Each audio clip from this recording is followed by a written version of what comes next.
of intolerance have exploded into tragedy with regards to extreme acts of xenophobia. One life lost is one life too many, they say. They believe these attacks are a blight on South Africa's record as a constitutional democracy that respects and protects the rights of everyone. Do not move an inch, as this episode of Special Assignment follows up next.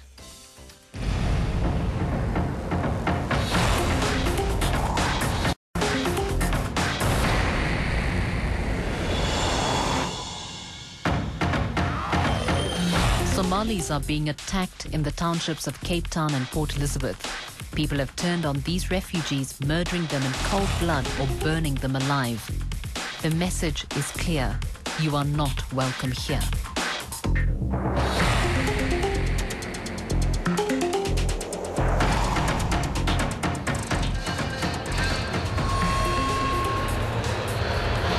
It is early morning on Eid, the end of the holy month of Ramadan.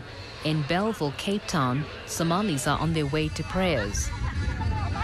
This is a community of refugees. They've fled war-torn Somalia to seek asylum in South Africa. But this Eid is not a happy occasion. Recently, several Somalis have been brutally attacked in the Western and Eastern Cape. They had hoped to be living here in safety. Instead, they fear for their lives.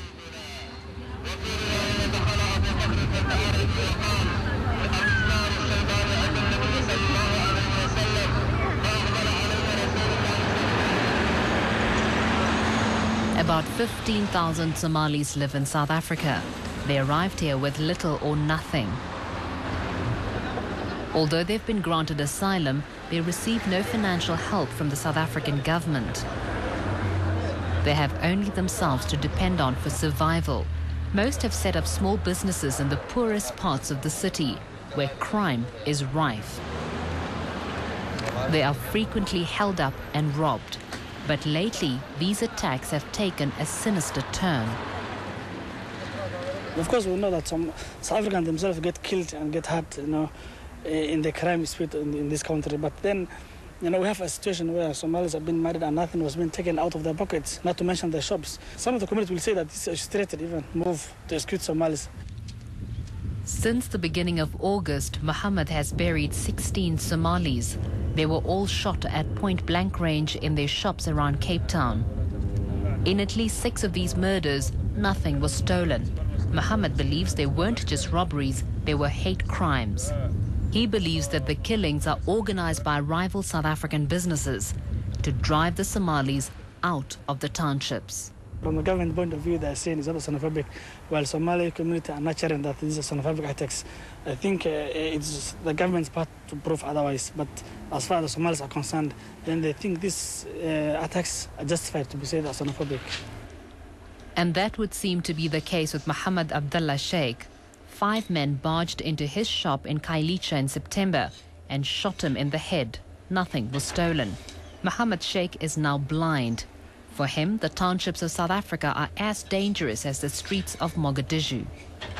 rajadayda waxaa ku dhacay wixii aan dareensanaa oo dadka la leenayo ee walaalahay ahaa saaxiibaday ahaa la dhacahayo la dhaawacahayo waxaasoon dareensanaa oo aan kolkii horeba walwal qabay inaan sii joogi karin South Africa oo aanan nabadgelyo ku haysanin awood kale oo kolka ama toon ku galaa meel kale ku aado hantiyaadna aan haysanin marka tii nooca ahayd dareenka ahayd ayaa aniga igu timid marada aniga igu timid oo aniga aan mataqaanaa laxaadkayga aan waayay hada rajadii South Africa aan ku joogi lahaa aan sii joogi lahaa halkaas ay ku baabaaday marka taas bay rajadeedii mataqaanaa South Africa yay ku xumaatay.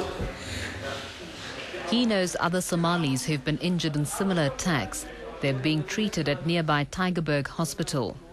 People here are genuinely frightened. In a community this small, everyone knows someone who's been hurt or killed.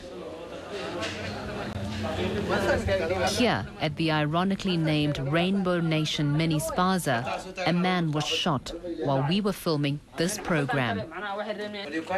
A second bullet hit the wall, which just missed killing him. The police deny that the killings are motivated by xenophobia. They say there's no evidence to suggest the attacks are anything but criminal. They also dispute the Somali death toll. According to police statistics, only 21 Somalis have been killed this year. This is significantly less than the community's count. What we need to see is, security beefed up, and most of Somalis who have been murdered now, there's no one who's actually serving a jail sentence for that. So we need more arrests and more prosecution to be done, because I think that has given appetite for the culprits, to carry out their activities against the Somalis. The attacks on the Somalis are not confined to Cape Town. The most recent and brutal attacks took place here in Port Elizabeth. On a Saturday afternoon in October, 6 men walked into this shop in Izinyoka Township. 3 had guns. They beat up the Somali owners and demanded money. Then they took a bottle of meth from a shelf, poured it over them, and set them alight. Be careful yourself. This is South Africa. You're called Kwara. I don't know what this Kwara means. Foreigner, I don't know what Kwara means. You're crying every day. You're crying. Nobody, since almost 5 years, 3 years, you are crying. Nobody help us. No. 1 man died of his burns. This is not an isolated incident. A similar thing happened a week earlier in another Somali shop in Motherwell, Port Elizabeth. Yet the police continued to claim that these are ordinary robberies. No. Why I came here, that I must get a peace. And there's no peace here, because I never had someone fire. That's why I want to go back, because there's no one going to be fire. I'm Somali.